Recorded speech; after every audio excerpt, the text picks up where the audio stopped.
My next guest is a member of Congress representing Michigan's 10th Congressional District. She's been there for not very long. She's new at it, and we're going to see how she feels about it. Congresswoman Lisa McClain joining me here on the program. Congresswoman, good to have you. Hey, good morning, Steve. How you doing? I'm doing well. I actually spent some time in your district on Saturday night at a place called the Huntsman Club outside of Dryden. Yes, isn't that a nice place? Oh, what a wonderful place. The people were terrific. There was a wedding going on, and people were there not masked, spending time outside on a beautiful Saturday. It felt, well, normal, and I think we need a lot more of that. I think it's time to return to normal. What do you think? Well, I'm in agreement with you, and as crazy as it sounds from the looks of the stories that have broke over the weekend, I think our governor's even tired of the mandates. I mean, we saw her unmasked sitting with 13 people at a restaurant up in East Lansing. So I think she's even tired of her mandates. Well, let's be honest. It's Memorial Day weekend, and I say, Governor, open it up. Iowa's been open since the 7th of February. We know that Florida's open. She enjoyed a visit there in March that we've heard about. Other states are also open. It's time to take the foot off the backs of the people that run businesses in Michigan. It's time to get back to work completely, isn't it? 100%, and there's no excuse for it. If we're going to follow the science, Steve, then let's follow the science. The CDC says we're ready to get back to work. We're ready to get back to work, to school, so let's do it. There's nothing holding us back but the mandates. So just a moment ago here on the program, one of your colleagues, Jack Bergman, was with me. And you're joining a letter with him and others saying, listen, it's time to stop all of this extra unemployment benefits that are coming from the federal government because it's keeping people at home and not on the job. How important is that? It's critical. What we're doing is we are incentivizing people not to work. And the $300 additional unemployment benefits, it's incentivizing people not to work. I mean, look, at the jobs report came out, we had 8 million jobs available, 266,000 people applied to fill those jobs. That's a problem. Go up and down the street, and you will see help wanted signs. When the business owners that I talk to in my district, they're not worried about vaccines. They're not worried about mask mandates. They're worried about finding employees to actually come to work.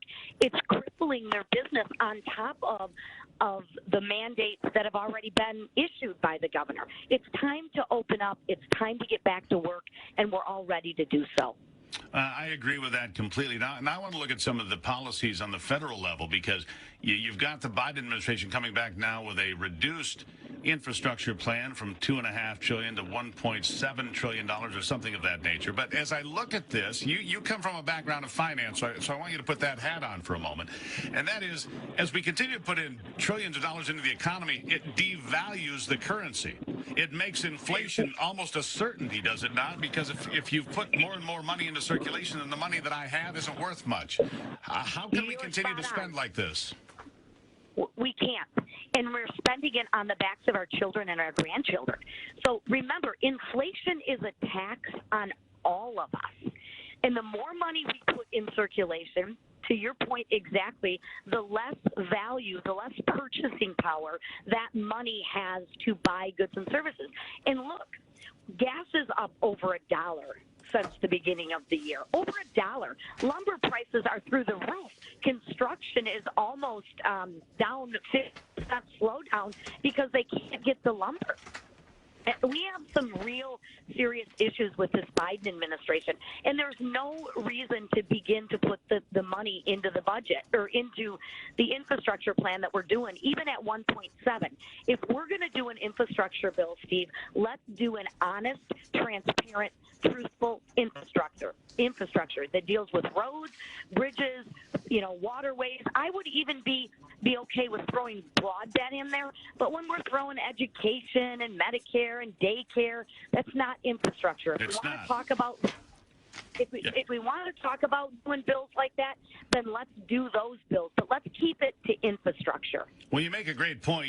Prices are through the roof. I told people on January 20th on this program, I said, write down the cost of a gallon of gas, and the other important things in your life, what's an electric bill, your mortgage, whatever it may be. But prices are through the roof. The problem is you can't afford the roof. And that's a fact, and you can't find anybody to build the roof. And that, I just talked to construction people. They can't find people to do roofing. They can't find anybody to do siding. They can't find people to do much of anything because there's such demand on the people there. They're getting money up the ladder, but it's those entry-level jobs sitting open, and actually a lot of jobs, trucking jobs sitting open, a lot of jobs sitting open. What do we have to do to turn this around?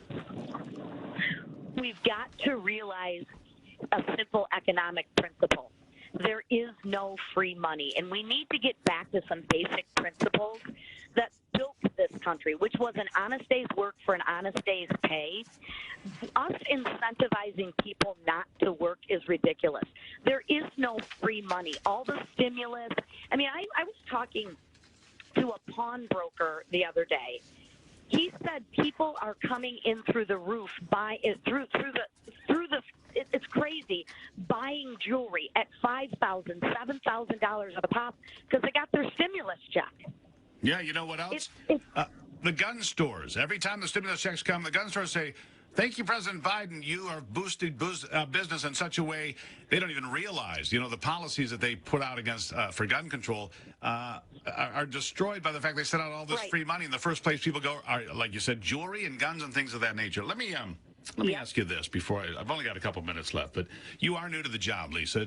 It's I don't know if 5 or 8 years ago you ever thought you would be a member of Congress, but here you are.